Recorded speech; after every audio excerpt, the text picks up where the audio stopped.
अस्सलाम दोस्तों, मैं अस्कर चौधरी। दोस्तों, कल डायरेक्टर जनरल ISPR की प्रेस कॉन्फ्रेंस, उसके बाद पाकिस्तान तहरीक इंसाफ के सेक्रेटरी इंफॉर्मेशन रऊफ़ हसन की प्रेस कॉन्फ्रेंस के बाद क्या सूरत हाल है और पाकिस्तान तहरीक इंसाफ की सफ़ों में इस वक्त क्या सोच पाई जा रही है, और साथ ही शेर अफजल मरवत का अब मुस्तकबिल क्या होगा, और पाकिस्तान तहरीक इंसाफ अब इसम्बलियों में क्या करने जा रही है। कुछ इनसाइड स्टोरीज़ जो हैं वो आपके साथ शेयर करते हैं। एक्सक्लूसिव ये स्टोरीज़ हैं। और इसमें सबसे पहले आपको ये बताएं कि रऊफ़ हसन जो सेक्रेटरी इत्तलात हैं, उनकी कल प्रेस कॉन्फ्रेंस के बाद उन्हें बड़ी सताइश मिल रही है पार्टी वर्कर्स की जानब से, पार्टी फारवर्ड्स की जानब से, अंदरून मुल्क और बैरून मुल्क से। आज ही उनकी एक नशस्त हुई है पाकिस्तान तहरीक इंसाफ के जो बीट रिपोर्टर्स हैं उनके साथ। लेकिन कुछ इनसाइड जो स्टोरीज़ हैं वो ज़रूर आपके साथ डिस्कस करेंगे। एक तो जो बड़ा इस वक्त हार्ड इशू बना हुआ है वो है शेर अफजल मरवत का। और शेर अफजल मरवत जिस तरीके से हम भी अपनी स्टोरीज़ पे गुज़श्ता 2-3 दिनों से ये मुसलसल बता रहे हैं कि शेर अफजल मरवत तेज़ी से अपनी साख जो है वो खो रहे हैं, और उनको ना सिर्फ चेयरमैन पब्लिक अकाउंट कमेटी की नामजदगी से उनका नाम वापस लिया गया है, बल्कि अब तो ये भी शुनीद है कि शेर अफजल मरवत को पार्लिमान के अंदर कोई भी ज़िम्मेदारी नहीं दी जाएगी, और जो 10 पार्लिमानी मजालस कायमा की चेयरमैनशिप है वो पाकिस्तान तहरीक इंसाफ के हिस्से में आएगी, और उन 10 में भी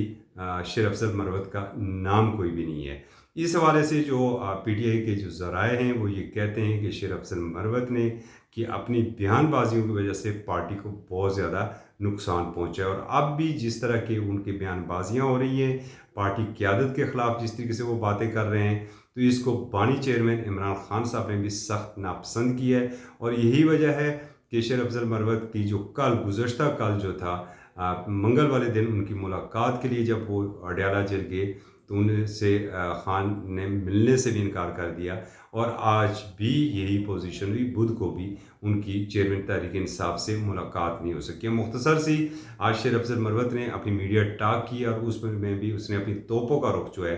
PTI की क़यादत जो इस वक्त जेलों से बाहर है, बिलखसूस दोनों ऐवानों के जो कायदीन हस्बी इख्तलाफ हैं, उमर अयूब साहब और शिबली फराज साहब, उनसे मुतल्लिक़ उन्होंने कहा है कि उनके ज़ेर साया वो काम करना नहीं चाहते हैं। जो वाकफ़ान हाल ये बता रहे हैं कि शेर अफजल मरवत जो हैं उनकी बयानबाजी, बिलखसूस जो सऊदी अरब से मुतल्लिक़ उनकी बयानबाजी थी, इसको भी बड़ी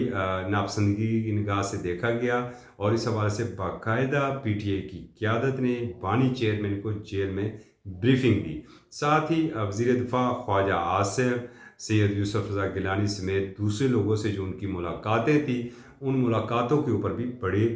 शदीद तफज़ात थे PTI की क़यादत के। अगर PTI ने कोई मुज़ाकरात करने ही है, किसी से बातचीत करनी है, तो उसके लिए एक सियासी कमेटी तश्कील दी गई है, और सियासी कमेटी ने सारे फैसले कर रहे हैं। इसके साथ जो असम्बलियों के हवाले से जो एक सवाल बड़ा फिर रेज़ हुआ, और गुज़श्ता दिनों जिस तरह सुन्नी इत्तेहाद कौंसिल के सरबराह साहिबजादा हामिद रज़ा ने कहा था कि अगर हम इमरान खान की राय के लिए कुछ नहीं कर सकते तो हमें असम्बलियों में बैठने की ज़रूरत नहीं है, इस्तीफ़े हमें दे देने चाहिए और जद्दोजहद सड़कों के ऊपर करनी चाहिए। तो इसके ऊपर जो है वो PTI की क़यादत ने दो टोक ये फैसला किया है कि किसी सूरत किसी असम्बली से इस्तीफ़ा नहीं दिया जाएगा, और ये मोर्चे जो हैं जिस जिस असम्बली में पाकिस्तान तहरीक इंसाफ के पास हैं, इन्हें खाली नहीं छोड़ा जाएगा। और साथ ही जो एक और ये फैसला हुआ है कि 9 मई, जो कल 9 मई है, 9 मई के हवाले से मुल्क भर में रैलियाँ निकाली जाएंगी, एहतजाज किया जाएगा, और जो शुहदाए 9 मई है उनके लिए फातिहा ख़्वानी भी की जाएगी। दूसरी जानब एक और जो इनसाइड स्टोरी ये है कि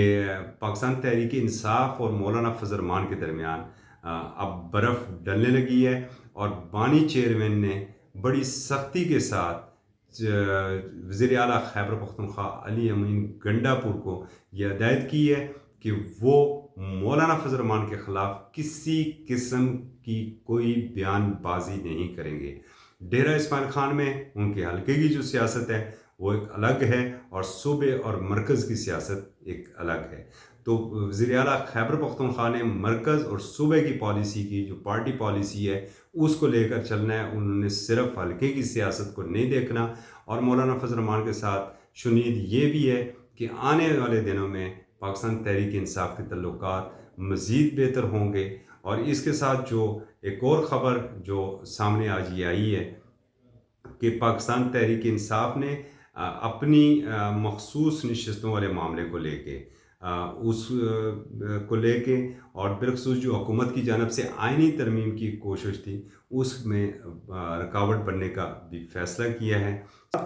جو پی ٹی آئی کی قیادت ہے وہ یہ سمجھتی ہے کہ جب تک لندن پلان مکمل نہیں ہوتا اس وقت تک الیکشن کمیشن سے پاکستان تحریک انصاف کو انتخابی نشان دوبارہ بیٹ جو ہے وہ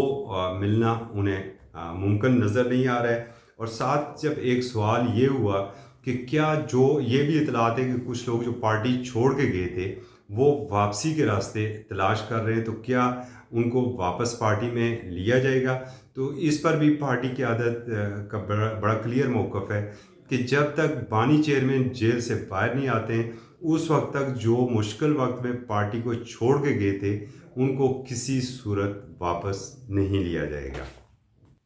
پارٹی کی عادت یہ سمجھتی ہے کہ اگر مذاکرات ہوں گے تو وہ اسٹیبلشمنٹ کو اگر کرنے پڑیں گے تو وہ صرف اور صرف عمران خان سے وہ مذاکرات کر سکتے ہیں اور اس کے علاوہ اور کوئی آپشن نہیں ہے. اور بڑا کیٹیگریکلی انہوں نے یہ کہا ہے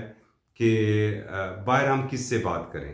جن سے بات کریں گے وہ منظوری لینے کے لیے کہیں اور پر جائیں گے. تو اس لیے یہ باہر مذاکرات کا ڈھونگ رچانے کا کوئی فائدہ نہیں ہے. اگر اسٹیبلشمنٹ نے بات کرنی ہے تو وہ براہ راست عمران خان سے بات کرے اور وہی جو ہے ملک کی سمت کو درست کر سکتے ہیں اور ملک کو مسائل کی گرداب سے نکال سکتے ہیں. تو یہ تھی اپڈیٹ جو آپ کے سامنے رکھی. مجھے اجازت دیجیے. اللہ حافظ.